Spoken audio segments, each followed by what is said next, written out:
Hello and welcome to This Week at the Movies. I'm Matt, I'm Eric. and we are here to celebrate the summer of 2025. It is Labor Day weekend, which usually unofficially means summer is in the books. Certainly means that for the summer movie season, which typically goes from the first blockbuster weekend in May, which this year was the release of the Thunderbolts, through Labor Day weekend, which this year we got actually Labor Day weekend. It's interesting. A lot of times you get kind of like dumpy movies. Like I remember the Shark Night 3D was a movie I saw on Labor Day because it's the first weekend of college football and a lot of people are traveling. They don't expect you're going to have huge box office, but this year they went another way. We have two actually really good movies, which I will talk about at the end, that came out this Labor Day weekend. We also have the re-release of a classic turning 50 years old. So I don't know if it's just because calendar-wise it feels really early to be having Labor Day weekend, being that it's August 30th. Yeah. But it is here, and it's actually next weekend that I would consider more of a dumping ground with The Conjuring Last Rites. And I think that's it. And there's a documentary about the Colorado River, which I'm actually kind of excited about. But Neat. a little bit of a different kind of a vibe. But we are going to kick off. We are going to talk about our favorite films of summer, our 5 favorite films of summer. Eric has been watching a lot of things, some of it I've good. been around. I've been watching movies this week on the weeks. Some of it good. Yeah. Some of it underwhelming. I feel Some like of it was Megan 2.0. So you didn't like it, I take it. No, it was fine, but I didn't expect it to be so generic based on the fun that the first one had. So we might be off on our feelings. Like the first Megan, I enjoyed that we called it Mithrigan and some things like that. I wouldn't say I loved it. I thought it was a perfectly serviceable movie that you would dump the first or second weekend in January. Yeah, it was like a good January movie. Megan 2.0, first of all, not really a horror movie. No, not at all. We'll get that out of the way. But as a comedy, which is where I have it lodged in rankings, I actually sort of enjoyed it. I liked it better than the first one. No, it was actually a good movie. It was a well-made movie. I just was massively like, wow, really? We're going to do a movie with all the same beats as like that we've seen ever since Terminator 2, and we've had like whenever we've had the villain come back and people haven't gotten the message. No matter how many movies we have that tell us that artificial intelligence is a bad idea and it's going to be the downfall of humanity, which, happy anniversary to those who celebrate Skynet Day was yesterday. Yeah. But people still keep pressing forward with AI. Like you're watching actual news stories about people who offed themselves because AI impersonated a person and gave them advice and helped them write a suicide note. Guys, we should not be going wholesale into AI. No, we shouldn't. It's like when scientists are actually talking about cloning and bringing back dinosaurs. We have 7 movies that tell us what a bad idea that is. Absolutely. I have such mixed feelings because AI is really terrible for us as a society. The potential shift of AI, like people in college are already moving towards getting degrees on the back of AI and not having to do work or research themselves. And it's going to get better.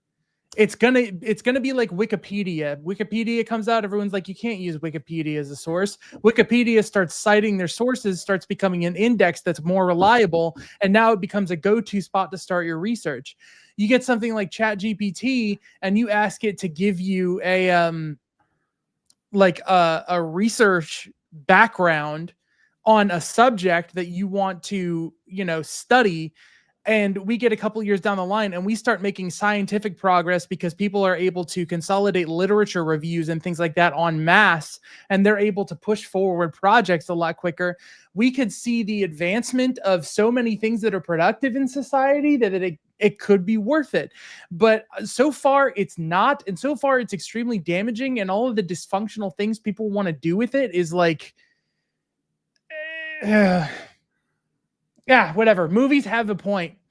AI is dangerous. Yeah, and at first it was kind of, a few of them that we had right in the wake of the writer strike, which a predominant sticking point for the writers and actors with they didn't want the Yeah. rise of AI. That felt a little self-serving, but they're also not entirely wrong. And if I can get a Megan 2.0, I can appreciate that a point being driven home. You get something like Afraid, where the AI was capitalized, and I'm 100% out. So, Yeah. as with everything, the good and the bad. And that is a perfect metaphor for the summer. I think before we start taking off specific movies, I mentioned this to you. I've mentioned this to our friend Ricky.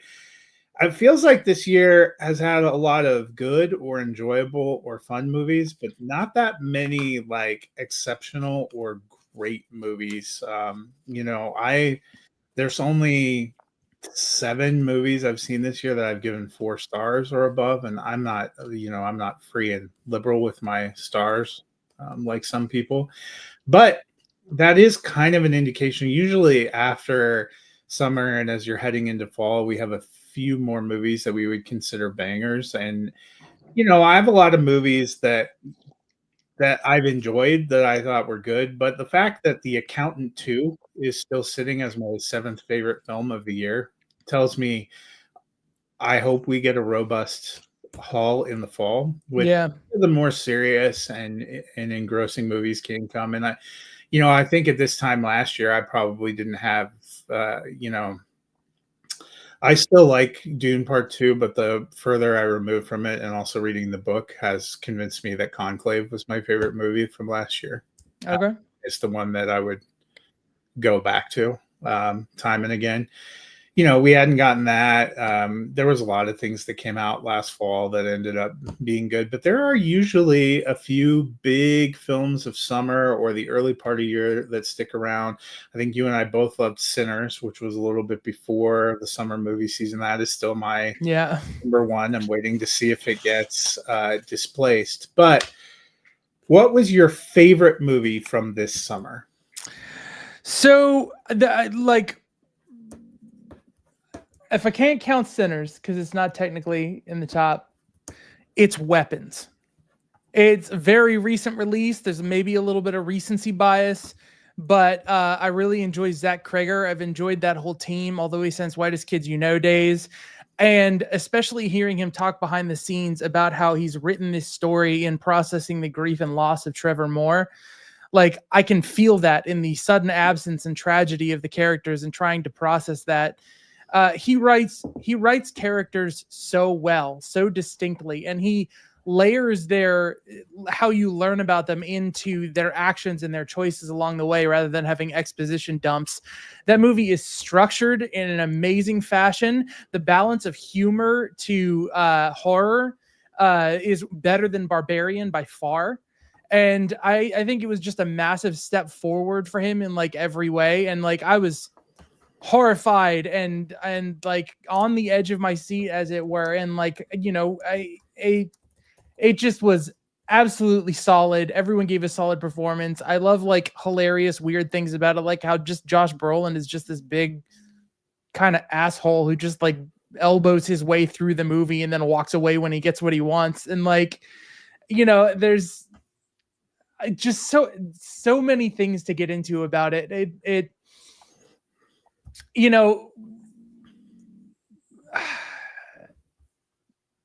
well, you know what? I guess I'm going to leave it at that. It's just spectacularly well performed, well shot, well edited, well structured, and well written. Yeah, and that I really loved Weapons as well. People heard me talk about that. That's my second favorite film of summer, so I'm pretty close to right there with you. It was interesting. I listened to a long interview that Sean Fennessy did with Zach Kreger, and he talked about that inspiration. Also interesting, he wrote it before Barbarian. It just isn't the movie that got made first. Or he was doing it while he was doing Barbarian. It was something like that. It was all part of kind of do it in the same time frame. And I guess he has some other things that are coming up that I am kind of interested in. He's working on a Resident Evil pitch, and that is It a sounds like he has franchise. the right attitude towards it.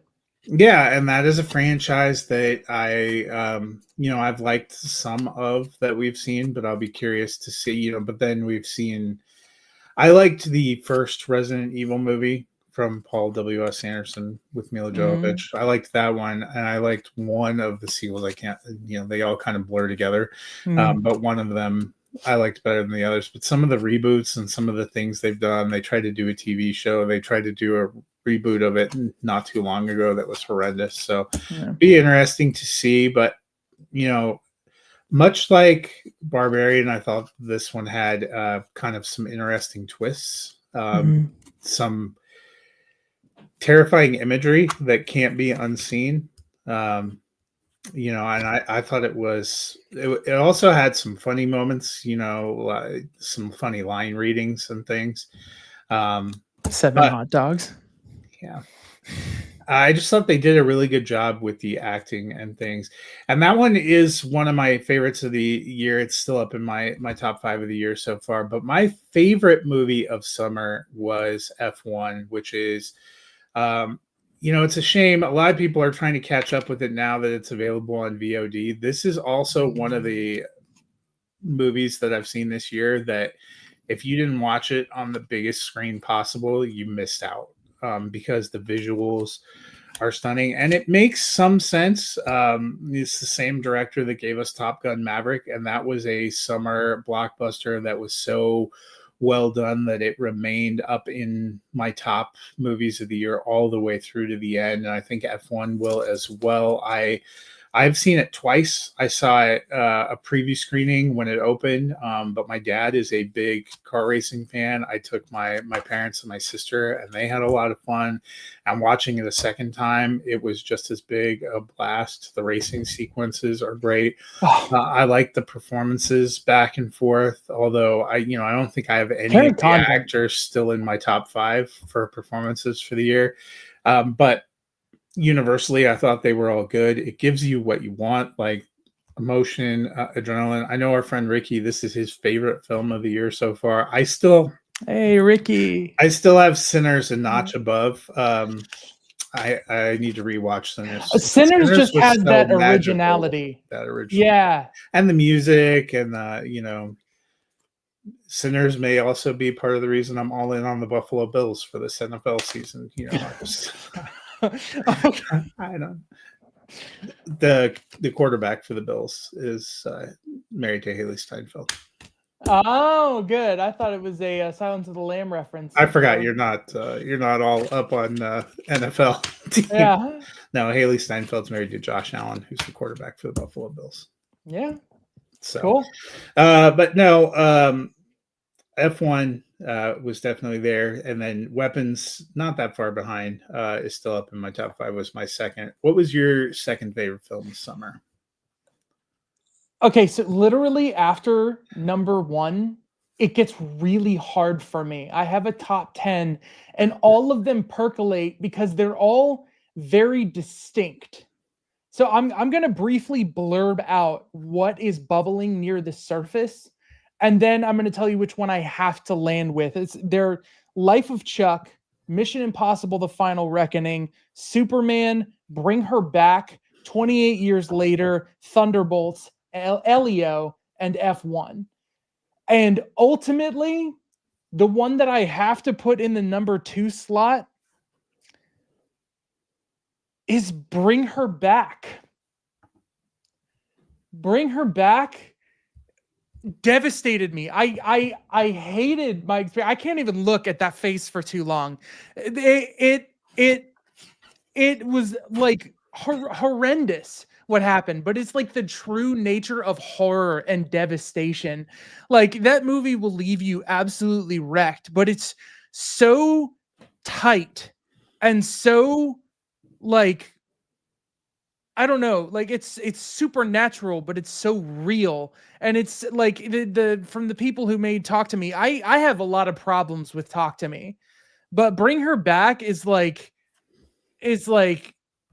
just it does that great thing that movies like Us struggles with, and Weapons had like a little bit of struggle with this too, but I still think did an amazing job with it, where they just explain the supernatural elements enough to make the story work and all of the emotions feel earned and real. And they don't over explain the supernatural elements where the cracks start to show and you start to question how everything works. The gore and special effects of that movie are going to haunt me for years. Like, especially the kid biting the table.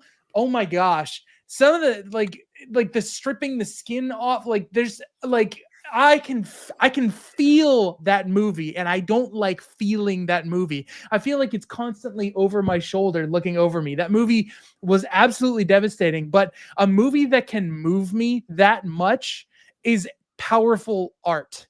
And so I have to acknowledge that it has that impact.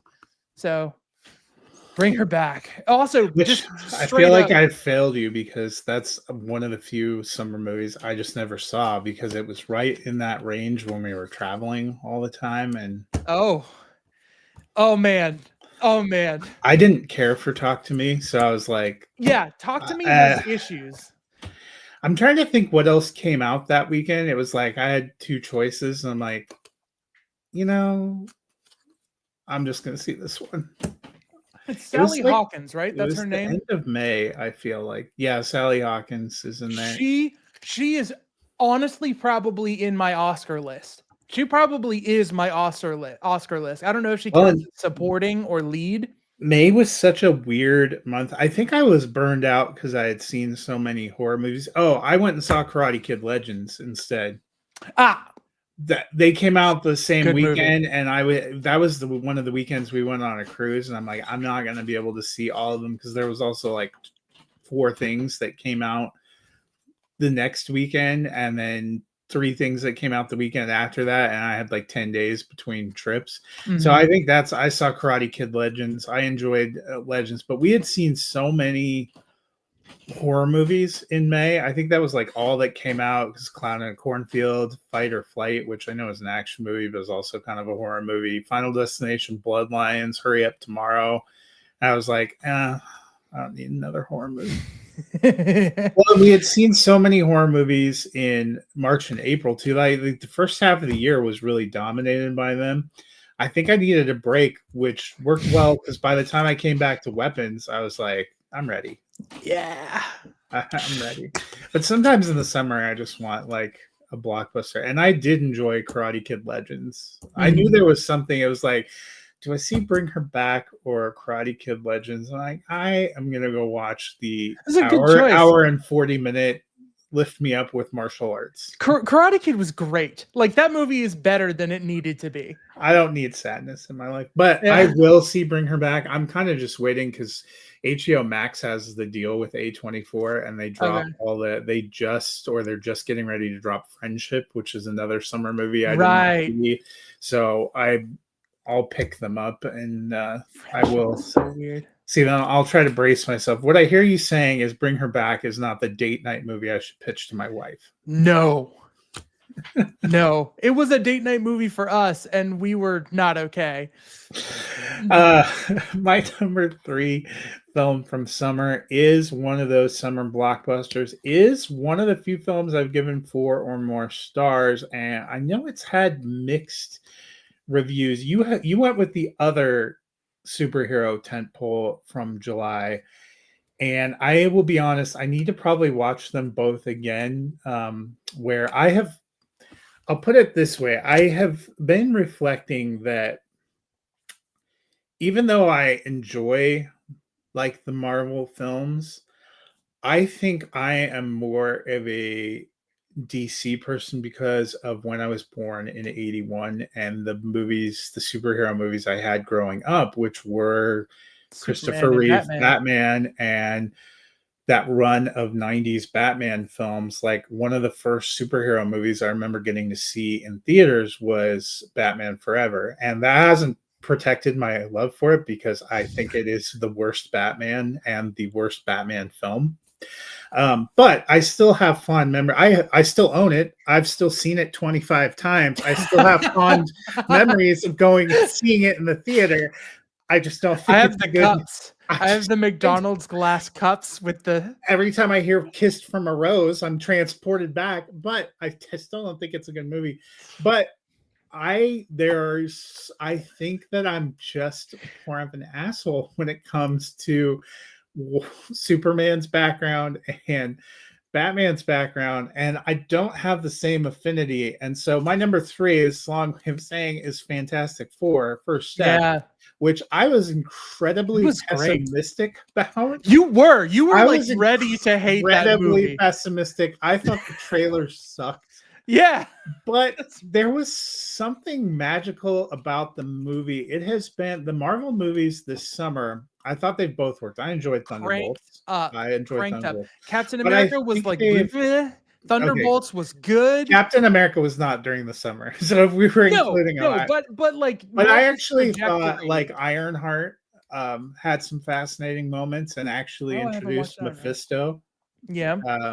So that was interesting. That came kind of in between them in June, kind of unceremoniously dumped. But I thought Florence Pugh was incredible and carried Thunderbolts. I thought Vanessa Kirby, she is. If I'm looking, I have to double check, but I'm pretty sure that two female leads, 3 female leads from superhero movies this summer are among my 5 favorite performances of the summer or of the Yeah. year so far. Vanessa Kirby right up there. I thought she was incredible. I had incredible misgivings, as you know, from the moment they announced Pedro Pascal as Mr. Fantastic. But I actually didn't mind his performance, and it has been fascinating to me to watch all the reaction and all the people that have simply taken a giant dump on it.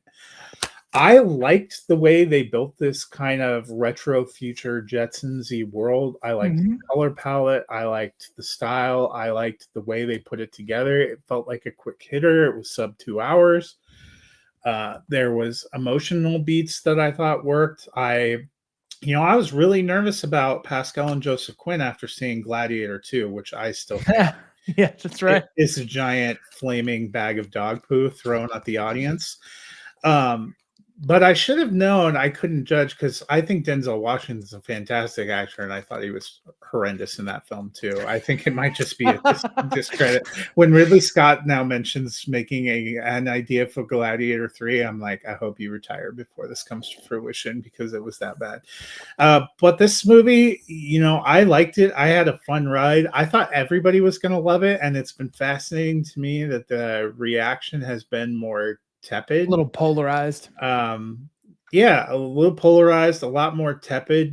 Some people who have been effusive with their praise of Superman, which I thought was a fine movie, but not one of my favorites. Yeah. Although I do want to see it again. I thought this was better, but I thought both of them were better than my meager expectations. And maybe part of it is you just shouldn't have high hopes for anything. At this point, why would you?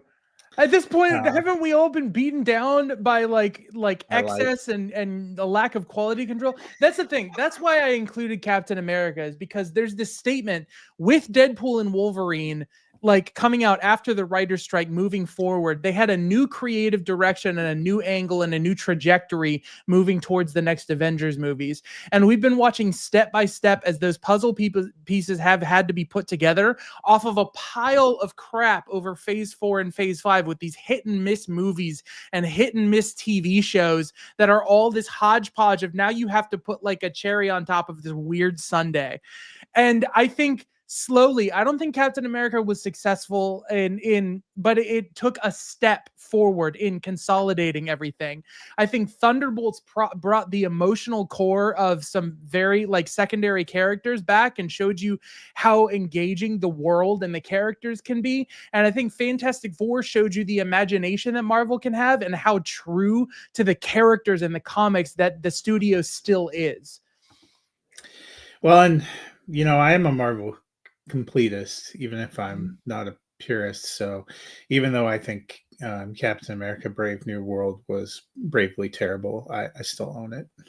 Yeah, So you got to put it in there. As my wife calls it, it's the Red Ross movie. yeah, 'Cause that's all. it is. They took Sam Wilson's Captain America movie and they made it the Hulk sequel they never got to make.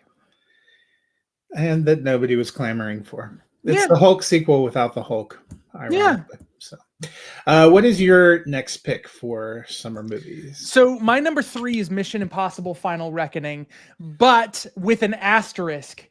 It is Mission Impossible: The Final Reckoning, my first time experience in the theater. I firmly believe that on rewatches, it's going to be one of the sloggier, like chore to get through out of the Mission Impossible franchise. It is not like the top of the franchise for me, but that first experience in the theater, it was laced with such a perfect amount of nostalgia and the holding your breath because you don't know how things are going to play out. That tension was executed so perfectly. It sustained itself over 3 hours. It was a phenomenal experience, and that rockets it up there.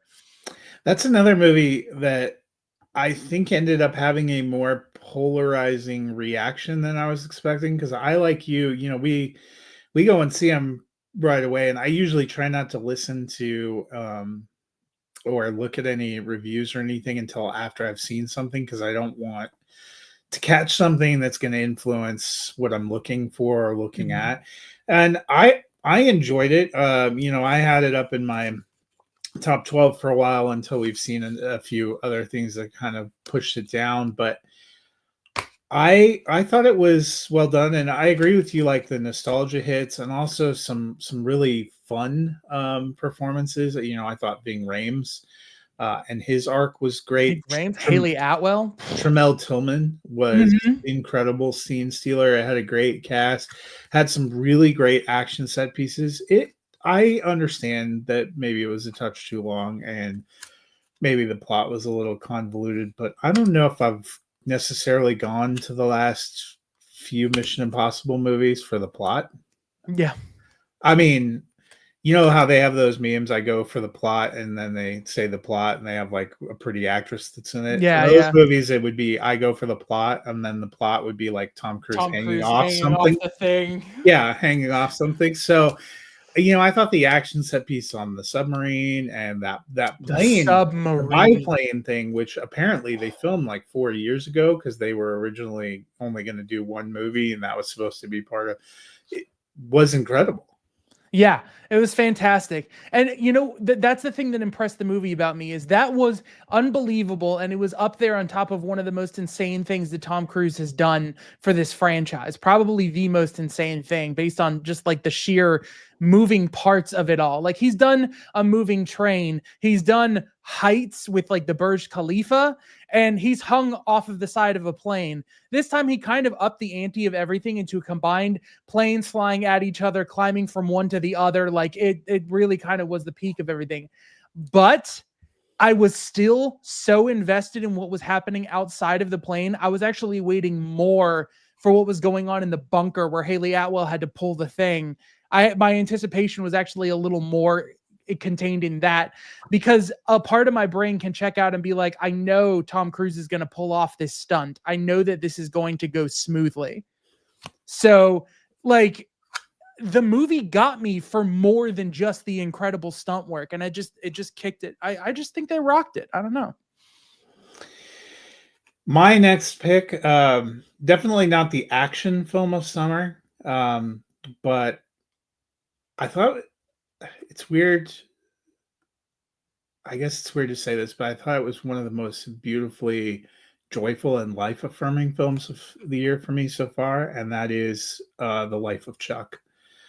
Um, Mine is also The Life of Chuck. So yeah, and this, you and I both really appreciate Mike Flanagan, and I've appreciated the emotional depth of his storytelling in a lot of different projects. And for me, he's probably best known for doing horror projects, but it hasn't necessarily been the horror aspect that has been what has touched me.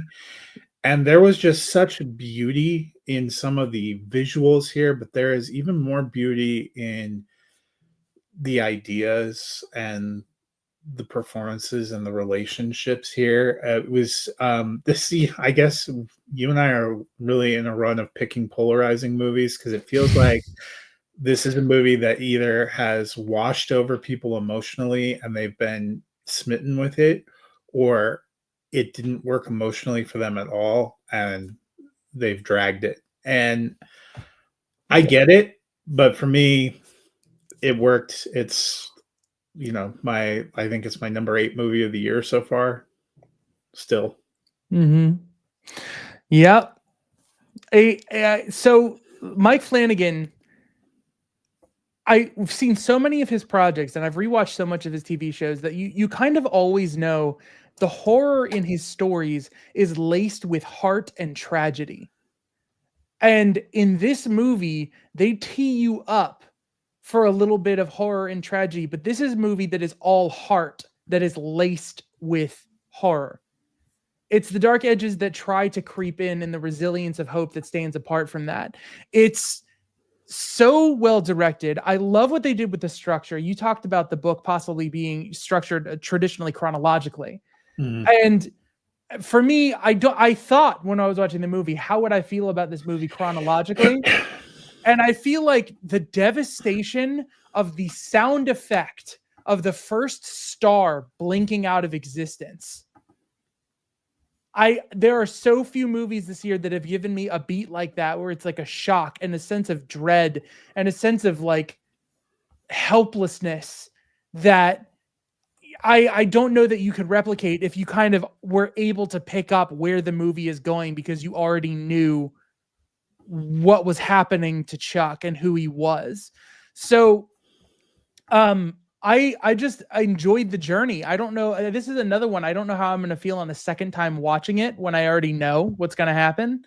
But just like the dance sequences and Tom Hiddleston being perfect and Chiwetel Ejiofor is like great and just And Karen Gillan.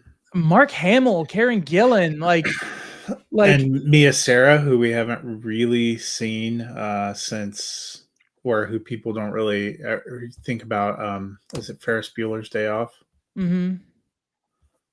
Yeah, she plays the grandma dear. Mm-hmm. That beautiful, but the dancing That dance combined with his sequence, dancing, like, oh my gosh.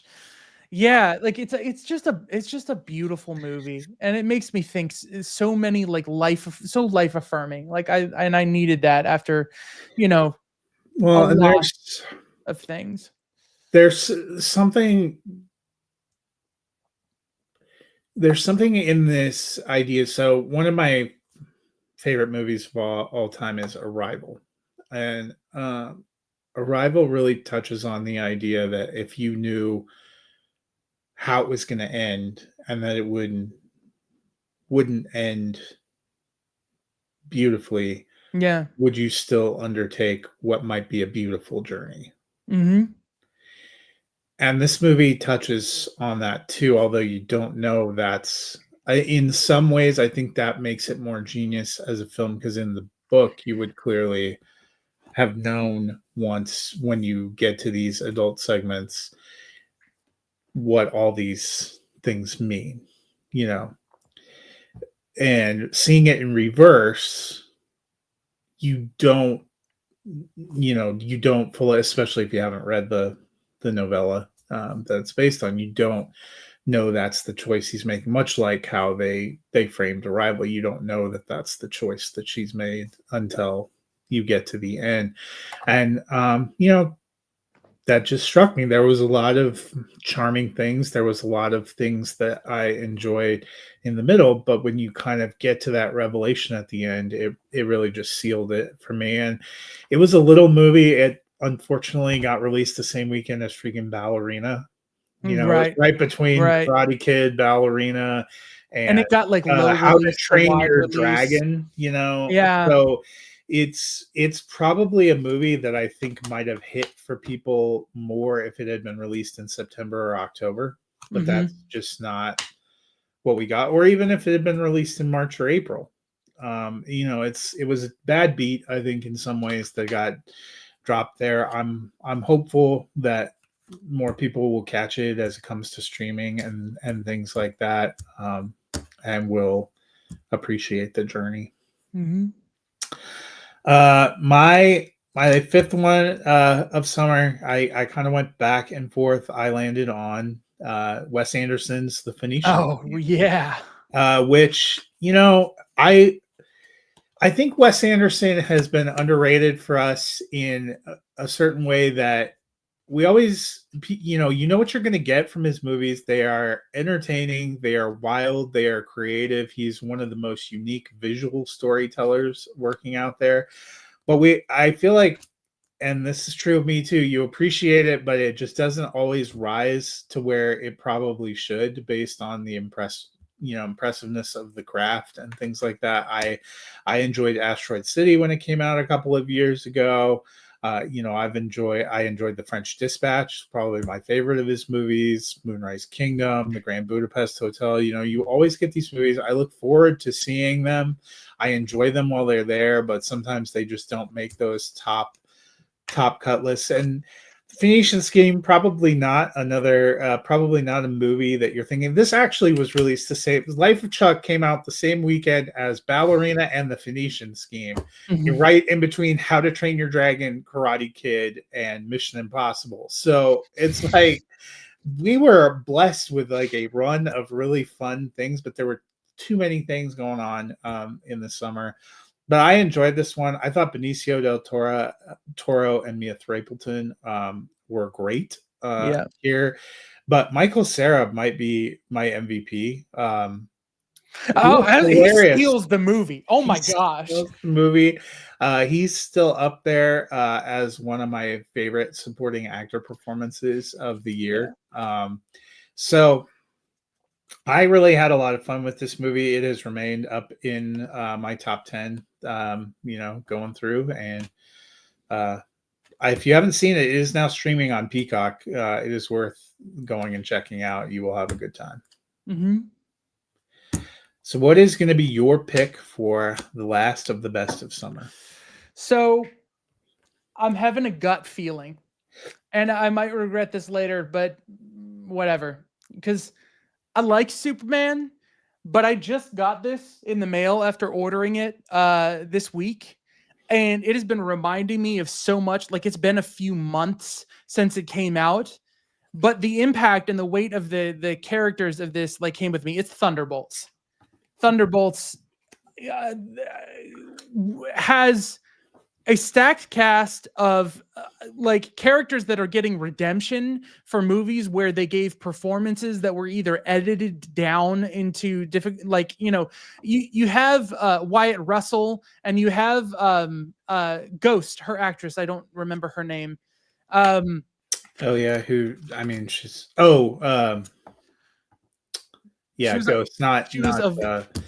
Let me look it up. Not Taskmaster. That's Olga Kurylenko. Yeah, I was like, you mean who died? Yeah, no. Even Olga Kurylenko, like for the second that they CGI'd her face to pretend that she was in the movie, like it's Hannah John Kamen. Hannah John Kamen. Yes, she usually gets like relegated to just being like a kind of a stereotypical growling villain in like Ready Player One and Ant-Man and the Wasp.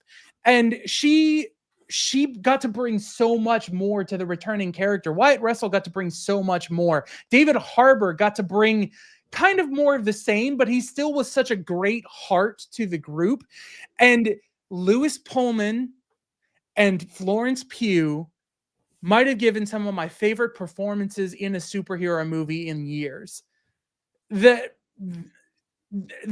concept, I wish that this movie needed a little less to be a big blockbuster and could have been slightly more of an emotional piece. I would have loved to have seen more of the characters trapped in the void, in the memories that haunt them, and we learn about them when we help them navigate, rooms to go through what they're going through.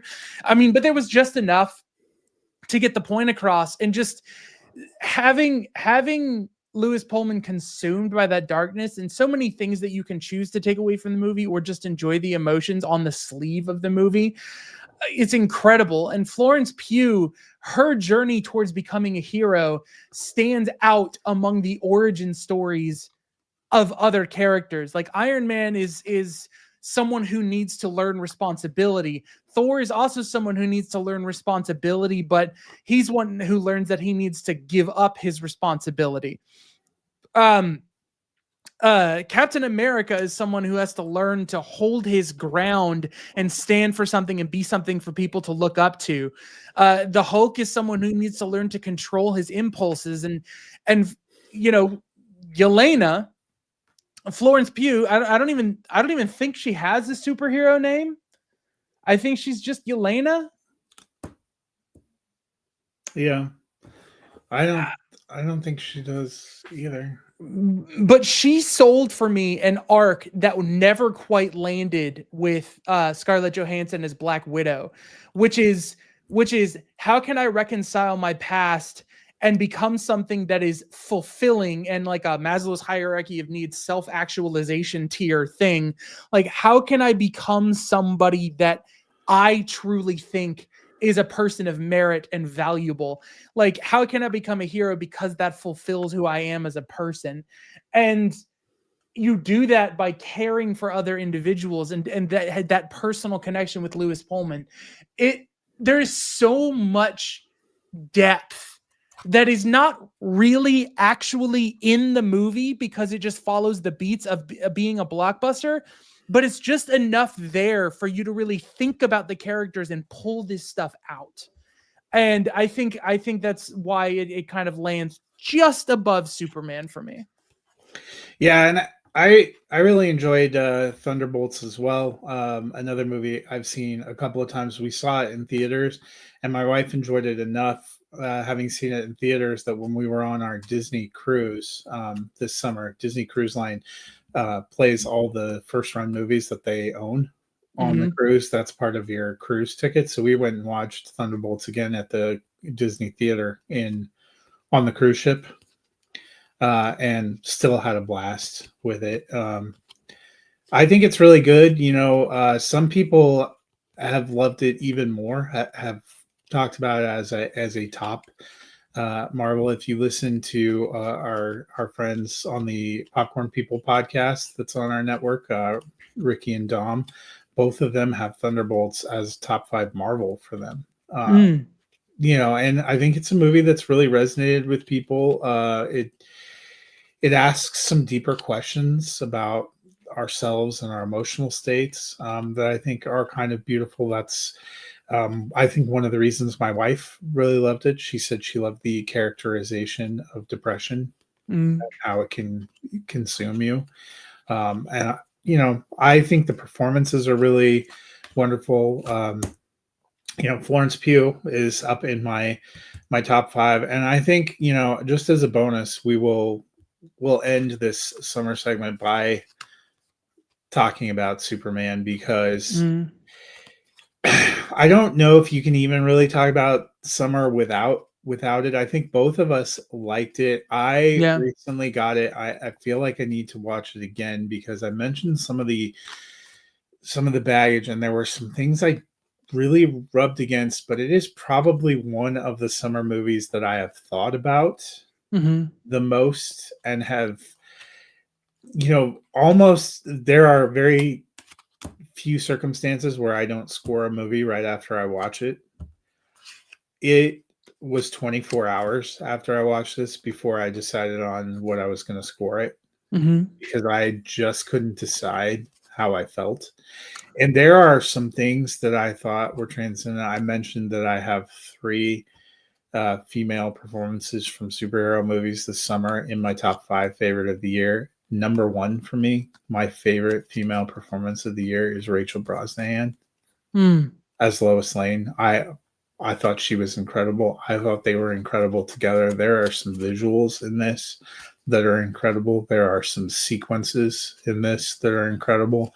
There are some things I don't like about how he's building the world that I've rubbed against in James Gunn's DC projects, that I'm bumping against watching Peacemaker right now, that I bumped against hard watching The Suicide Squad, which is a movie that I have never brought myself to revisit, even though I own it. I mean, it's officially not canon, even though Amanda Waller is the same cast and John Cena is still Peacemaker. That is officially not a part of this universe. Actually not true, because they just cut pieces of it back into Peacemaker, which they have retconned into this universe by adding the Justice Gang from the movie. They edited the events of that movie into the second episode of Peacemaker. Right. But there are still like the plot of the Suicide Squad can't happen in this universe because the Suicide Squad is still canon with David Ayer's Suicide Squad from the I know, but Spider-Verse.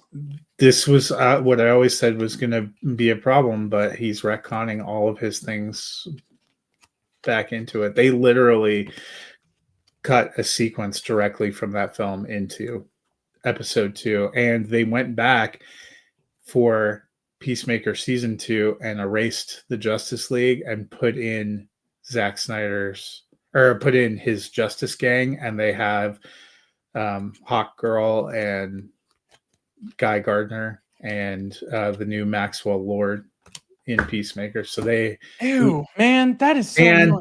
They were still referencing Amanda Waller. They still James Gunn considers the Suicide Squad to be light canon for the new DC universe, meaning its core events are considered to have happened, but some details may be altered or ignored to fit the new continuity.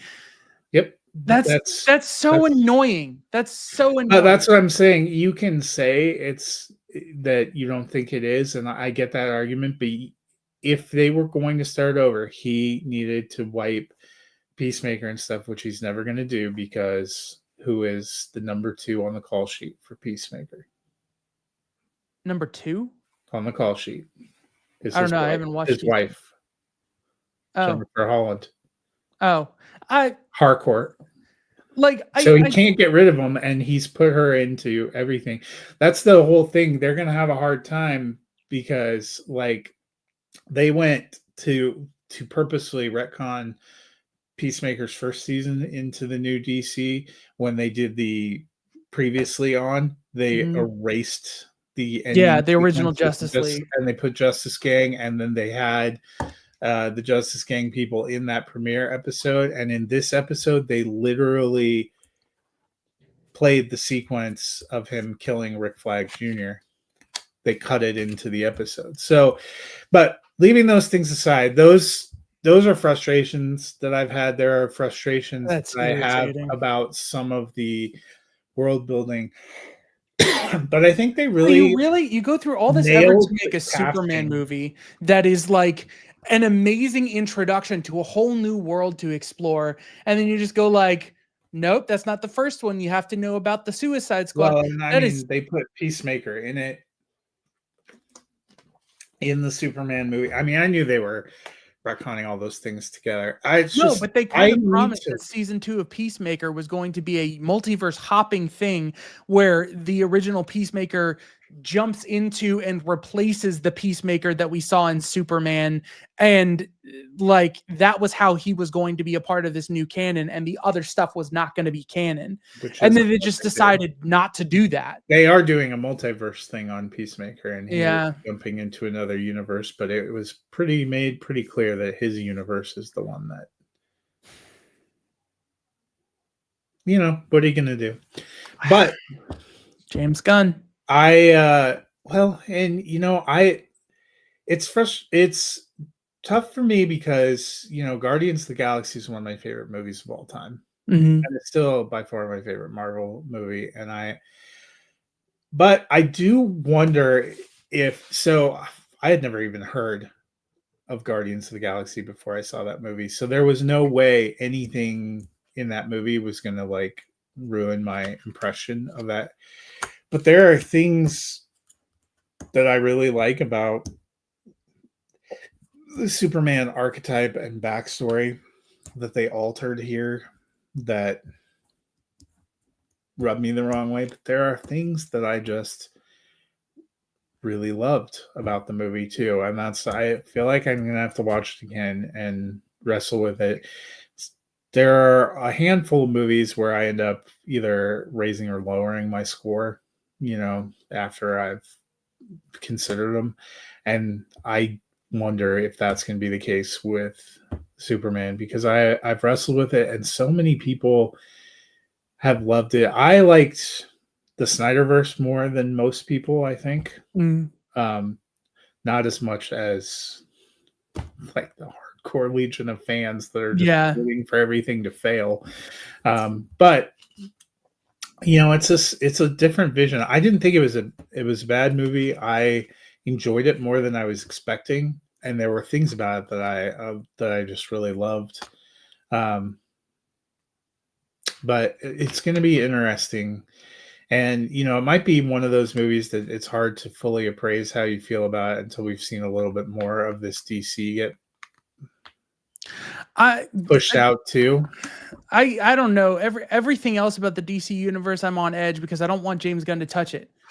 He only cares about what he cares about, and he considers everything he doesn't care about that nobody else cares about it either. So he doesn't care about flexing to make fan dreams and reality come true for people who are passionate about things he's not passionate about.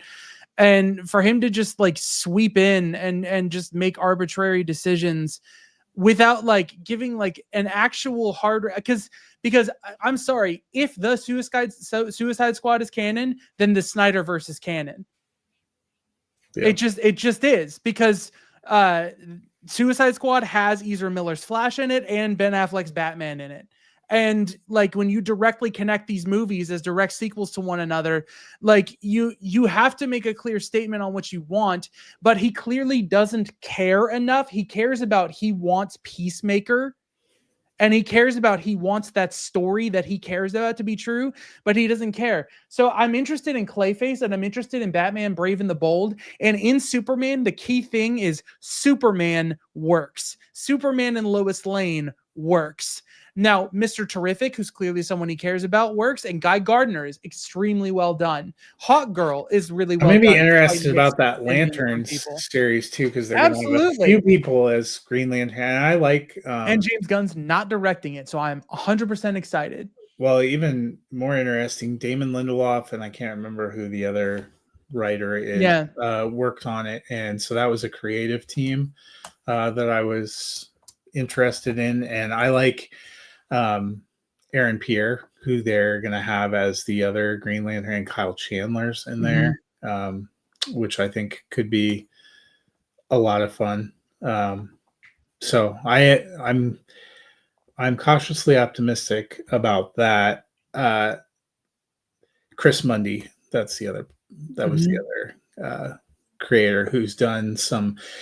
It's interesting because he's done a lot of like darker crime stuff. He's worked on True Detective, Ozark, and Criminal Minds, among others, which isn't what you totally typically think of. But Damon Lindelof has done a lot of dark drama too. So I'm wondering if it's going to be a little heavier in tone, which actually works for me. That was one of the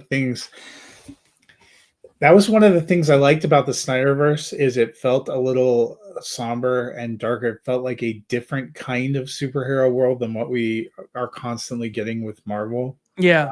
Whereas Superman feels like it's yanging back the other way. Well, it was going to, because Guardians of the Galaxy's success bled so much into the DNA of Marvel. Like it set the tone for the humor that they were going to do. It set the entire tone. They even used the same graphics to show you where you are in space for the entire cosmic side of the MCU. Like it showed them that a shift in Thor's world can move towards the comedic. Like Marvel kind of became a little bit closer to what James Gunn's vision was. And now James Gunn is running DC. So I will say my biggest probably surprise of the year, I was 100% out on Crypto when I saw that in the trailers. I was like, no. Yeah, but he was great. None of me wants that Supergirl cameo. But I actually did enjoy Crypto. Crypto's currently sitting as my second favorite animal performance of the year. My favorite animal performance of the year is actually in a movie I'll talk about in a minute. But okay, Um, I don't know. It worked for me, and Yeah. there were a lot of things that worked for me. There are just Oh, some and Lex things. Luthor. They nailed Lex Luthor. Yeah, and I thought they're interdynamic, and there were some creative things. The way that we meet Superman in media res, I thought there was something creative about the repetition of three in that introductory.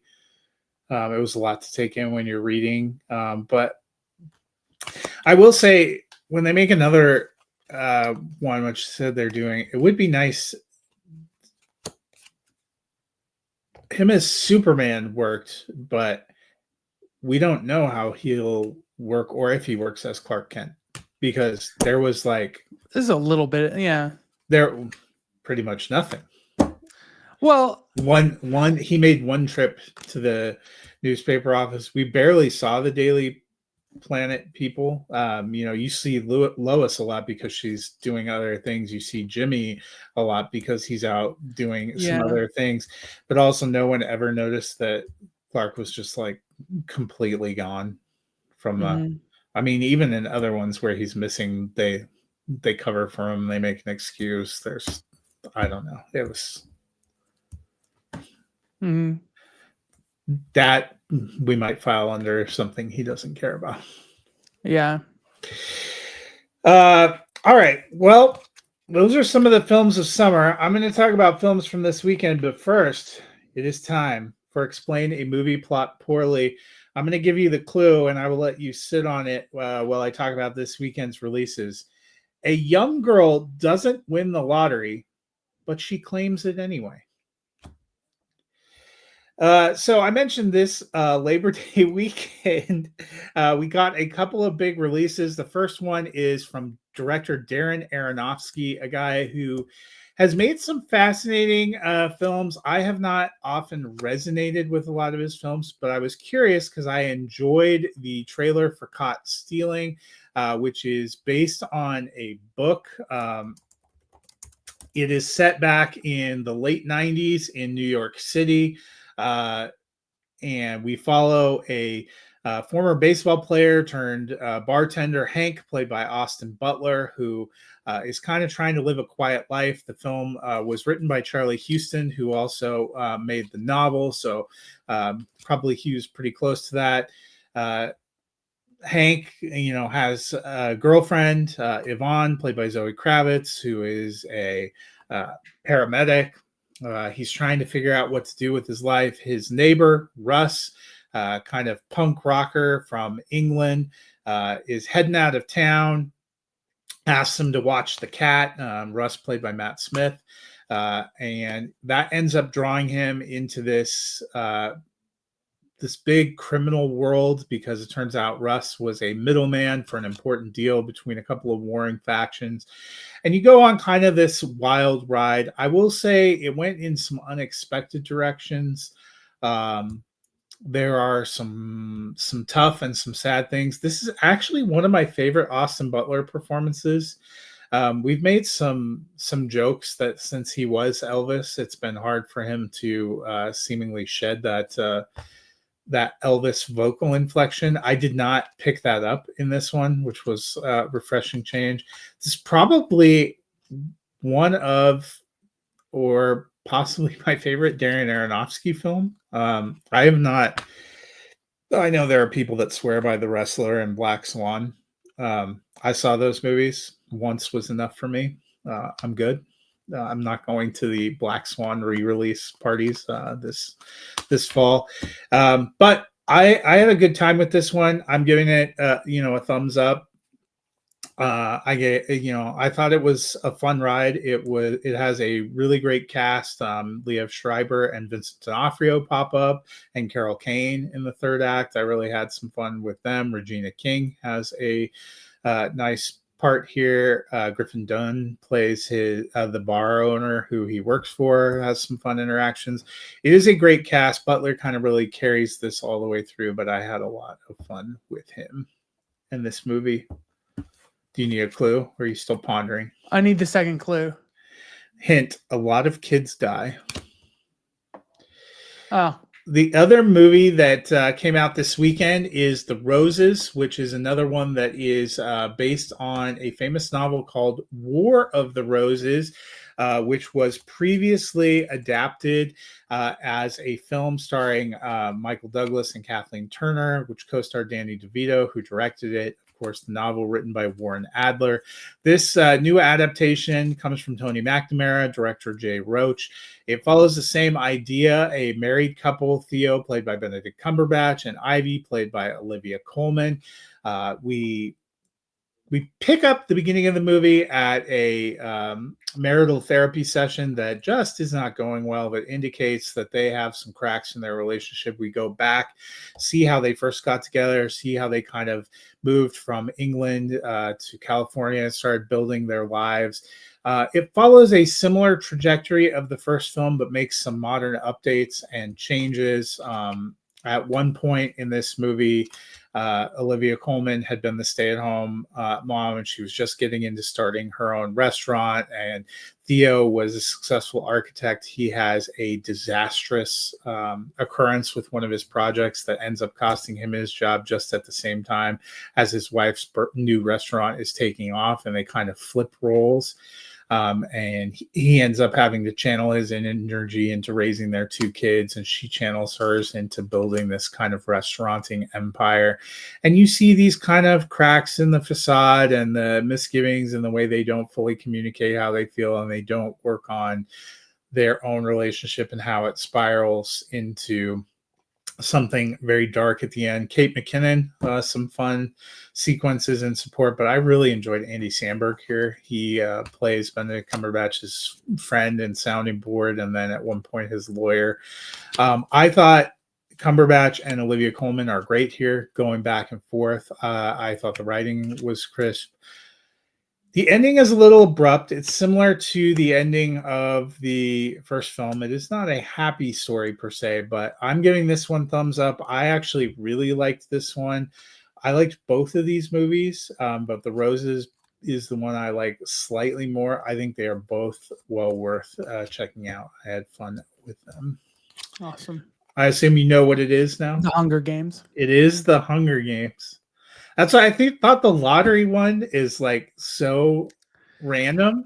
Yeah. But then when it says a lot of kids die, there's only one thing it can be, which is really like. And it's I kind of had a hunch because like I'm picking up on a pattern that these cards are pretty literal.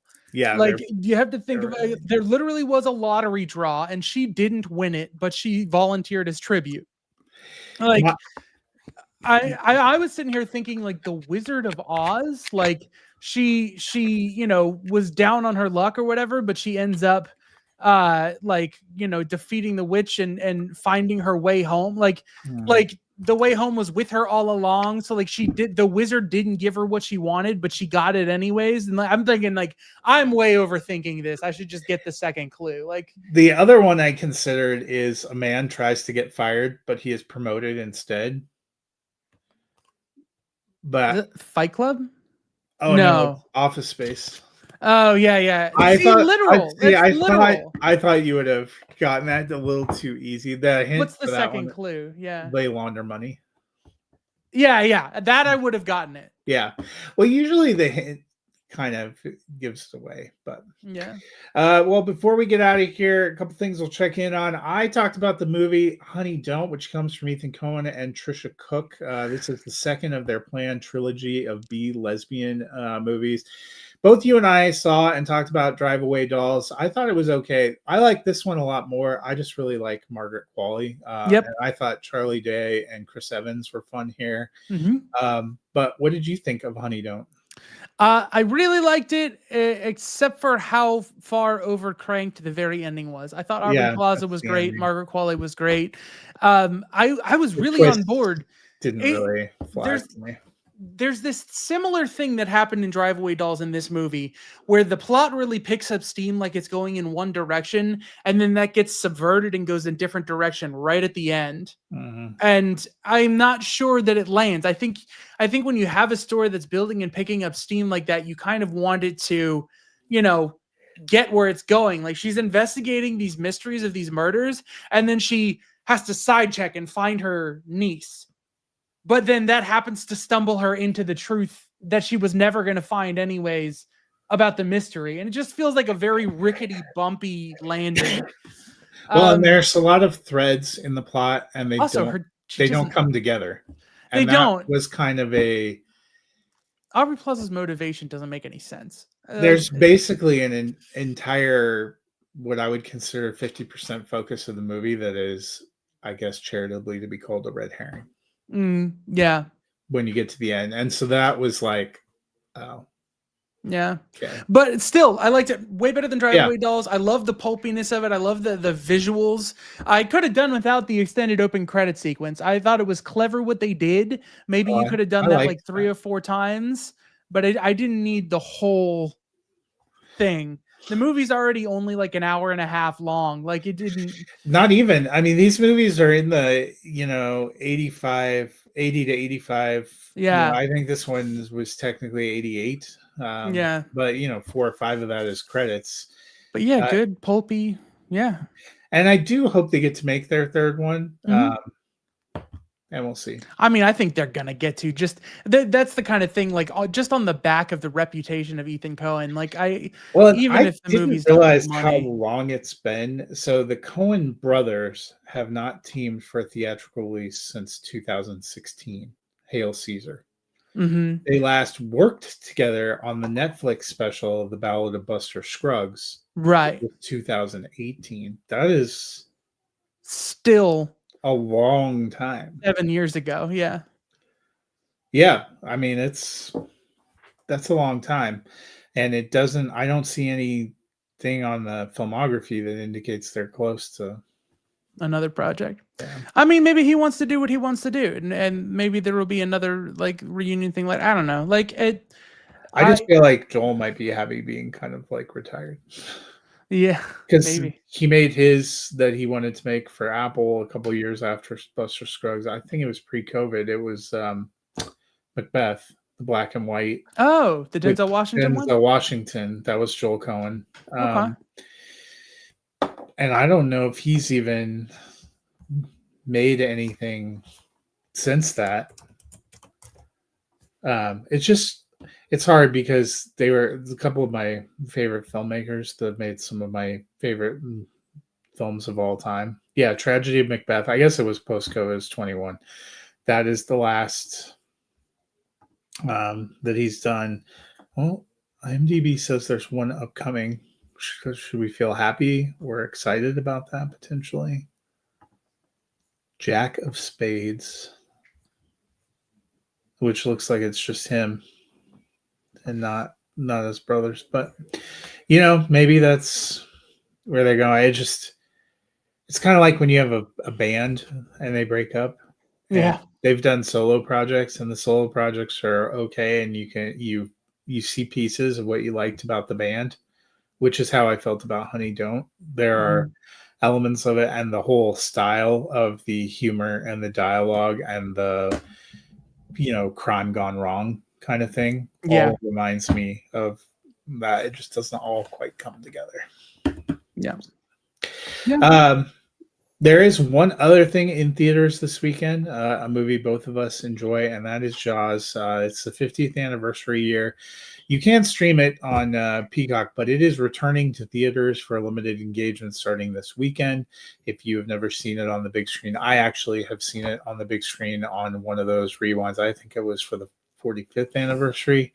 I have seen it before, but if you've never seen it on the big screen, worth checking out. If you want to dive in more, there is a great Jaws at 50 documentary, about an hour and a half. It is streaming on Hulu, has some new interviews, has some classic tales. So if you're a big Jaws fan, there's a lot of things to engage with to celebrate, as it turns 50 years old. And as we all feel older now, thinking about Jaws being 50 years old.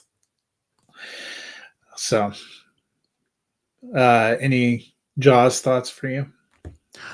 I love it more every time I watch it. I watched it once when I was very young and it was like fun, but like I never even noticed the thing about the shooting stars. There's 2 like painted in shooting stars in the movie, and like I caught my attention the last time I watched it for 4th of July, and like it's like just like what an impeccable, incredible, like take a chance on a young director and he just like changes the world. Like it's incredible. Oh My yeah. my coffee cup, my summer coffee cup. I watch it every year on 4th of July. So I actually watched it twice on 4th of July this year because I watched it. I always try to give my wife a break because I think she doesn't love to rewatch movies as much as me. And, you know, we've been married long enough that she's probably seen Jaws a dozen times, even though it wouldn't be her canon. So I watched it by myself. And then she had friends over at night. She's like, "Can we watch Jaws?" Oh, sure. So, but if you've never seen it on the big screen, it is nice when they do these rewinds. I have been blessed to see some of my favorite films that obviously came out before I was of theater going age. I've seen that. I've seen Godfather back on the big screen. I saw Silence of the Lambs back on the big screen. It is, even if you've seen these movies hundreds of times or really enjoyed them, being able to see them on the big screen is something a little bit different. So, Yeah. well, summer in the books. Get that last barbecue in. Enjoy the rest of your Labor Day weekend. And there are going to be a lot of deep films to look forward to in the fall. You know, one of the deepest is probably The Conjuring Last Rites, which opens. No, I'm just kidding. I rewatched the third Conjuring movie and I liked it more than I remember. And also it may be the actual only movie that's actually about a conjuring. You There's know, a witch actually conjuring a demon instead of a demon just like manifesting itself. I have all the Conjuring movies. I don't have any of them too far apart. The last couple of Annabelle movies were a bit much for me. But I don't love any of them, but I don't have any of them too far apart. They're all like 2.5, 3-star movies for me until you get to like The Nun 2 and the last two Annabelle movies. That last Annabelle movie, I was remembering that Annabelle Comes Home. I'm like, how many times can we go back to the well with this freaking creepy doll? Yeah. Yeah. Like, if somebody tried to give me a doll like that, I'd be like, thank you, no. You can burn that on the wood chipper out the side. So, Yeah. well, as always, good to see you. And Good to see you. summer was fun. It's in the Oh book. yeah. You can check out a lot of these things are now on streaming or VOD. Well worth checking out. Or if you want to catch one in the theaters, either Caught Stealing or The Roses was fun. Just depends on whether you're looking for black comedy or a little bit of drama. And classic Jaws back in theaters, or if you're just looking for a little bit of a lighter kind of comedy, Honey Don't still in theaters as well. So a lot of options to check out for this long holiday weekend. Hope you guys enjoy it. And until then, we will see you at the movies.